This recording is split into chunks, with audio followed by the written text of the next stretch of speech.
सुमध्याह्न प्यारे बच्चों, मैं अनिकेत सर आज मैं आप लोगों को वटवृक्ष पाठ्य पुस्तक से 13वां पाठ हिमालय और हम कविता पढ़ाऊंगा, जिसके कवि गोपाल सिंह नेपाली हैं। कविता शुरू करने से पहले बच्चों हम लोग कवि परिचय जान लेते हैं, जो इस प्रकार है। गोपाल सिंह नेपाली का जन्म 11 अगस्त 1911 ईस्वी में हुआ था। उनकी कुछ कृतियां अर्थात काव्य संग्रह इस प्रकार है: उमंग, पंछी, नीलिमा, हिमालय ने पुकारा आदि। उनकी मृत्यु 17 अप्रैल 1963 ईस्वी में हुई थी।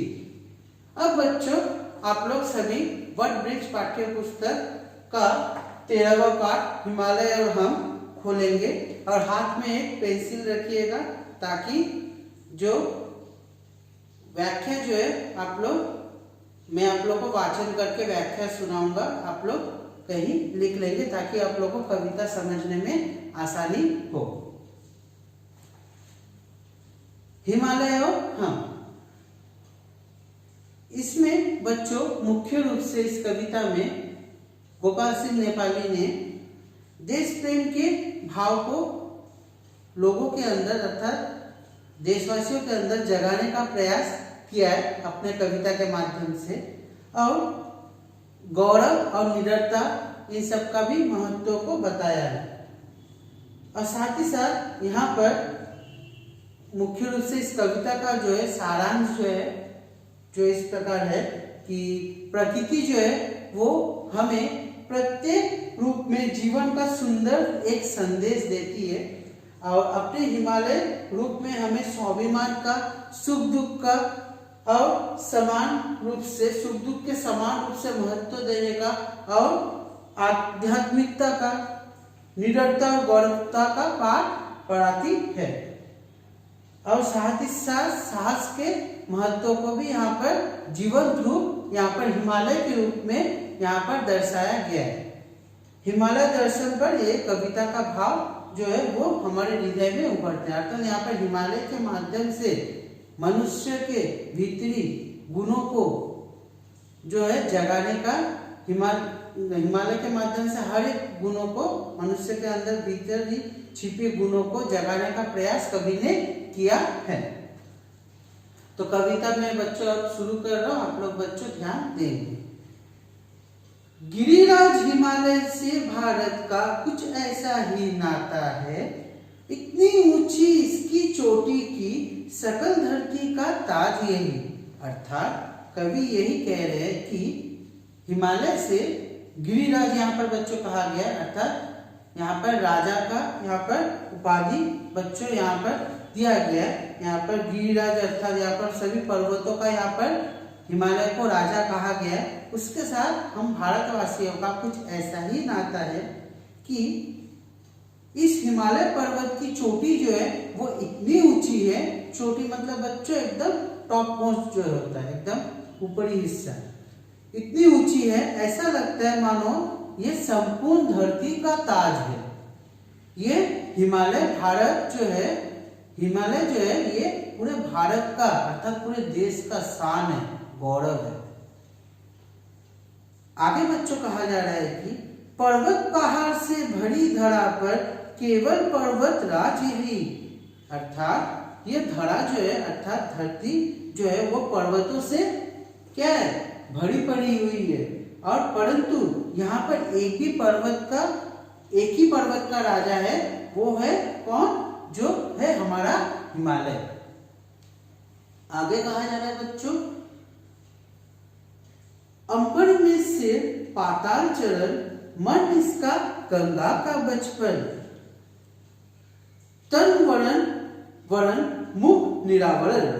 अर्थात हमारे हिमालय का सर जो है वो अंबर तक अर्थात आकाश तक पहुंचता है, और उसका चरण जो है यहाँ पर बोला गया ना बच्चों कि चरण पाताल चरण, अर्थात यहाँ पर उसका चरण जो है वो पाताल तक जमा हुआ है, जिसे कोई भी हिला नहीं सकता, इतनी मजबूत है।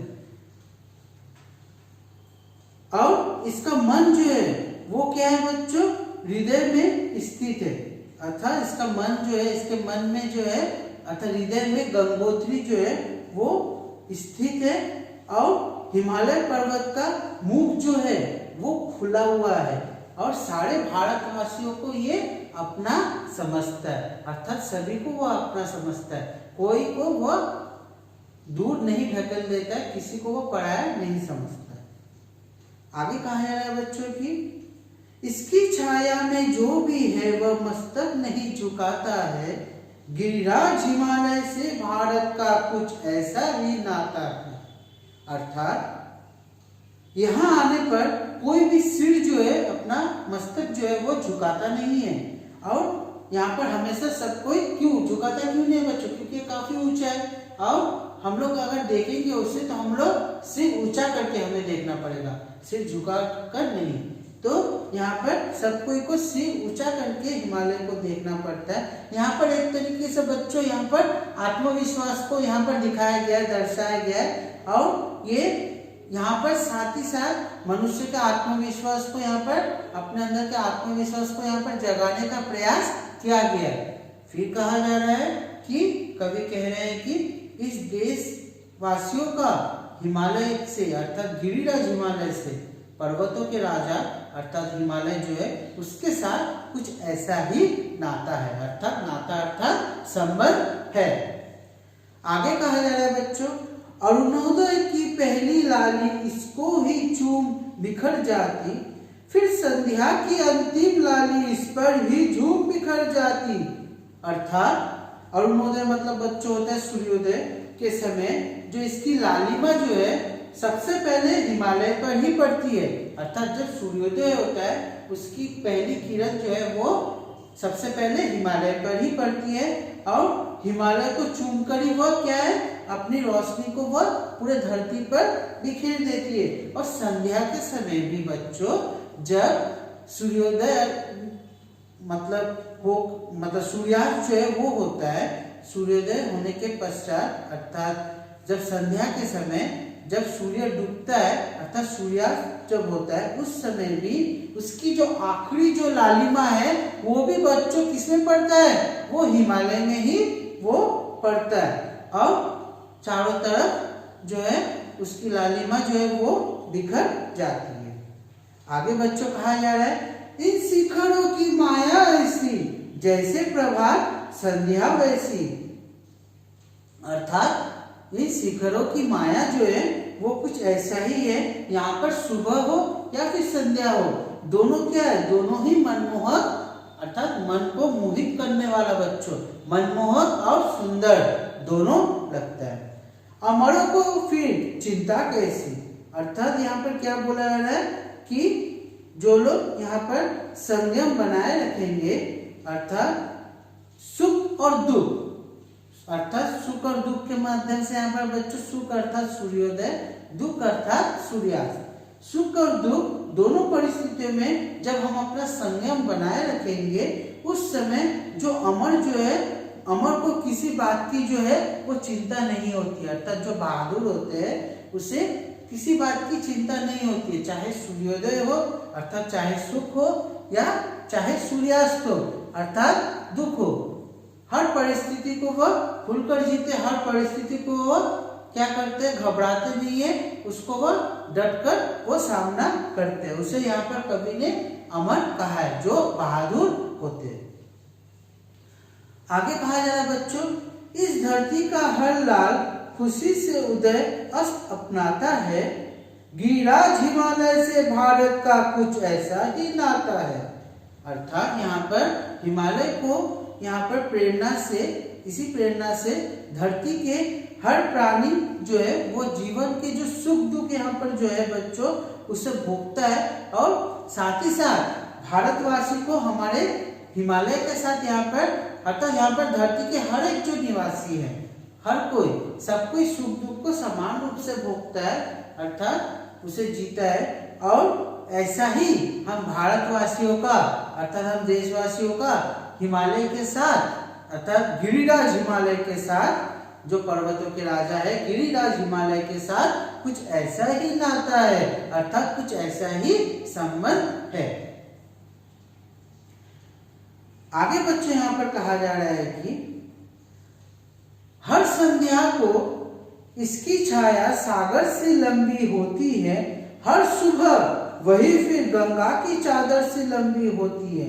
अर्थात संध्या के समय यहाँ पर हिमालय जो है वो पर्वत की छाया जो है वो सागर से लंबी, हिमालय की पर्वत की छाया जो है वो सागर से लंबी संध्या के समय दिखती है, और सुबह के समय जब गंगा नदी निकलती है वो सफेद चादर सी दिखती है।